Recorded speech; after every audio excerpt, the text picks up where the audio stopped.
এই যে আমার 4টা চুড়ি কমপ্লিট হয়ে গিয়েছে। যেহেতু এটা আমার ফার্স্ট চুড়ি বানানো, সেহেতু আমি অতটাও ভালো ফিনিশিং এইখানে নিয়ে আসতে পারিনি। যাই হোক, এখন আমি মেন পার্টে আসব, যেটা চুড়ির লুকই একদম চেঞ্জ করে দিবে। চুড়ি বানানোর এই পার্টটাই অনেক বেশি সহজ এবং অনেক বেশি মজার। আমি এই কুন্দনগুলো 10 গ্রাম কিনেছিলাম। এইগুলো আমি লোকাল মার্কেট থেকে কিনেছি, যে কারণে আমার কাছে দাম তুলনামূলকভাবে অনেক বেশি নিয়েছে।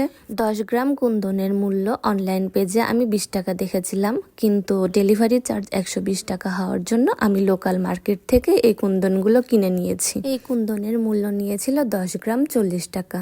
এখানে আমি চোখের মতো শেপেরও আরেকটা কুন্দন নিয়েছিলাম, আর ওটা ছিল স্কোয়ারের শেপ। নিয়েছিলাম ফুল তৈরি করার জন্য। আমি এখানে বেশি পরিমাণে গ্লু ইউজ করে নিয়েছি, কারণ আমি ভাবছিলাম যদি কম পরিমাণে গ্লু ইউজ করি তাহলে এই কুন্দনগুলো চুড়ি থেকে উঠে যাবে। আর যেহেতু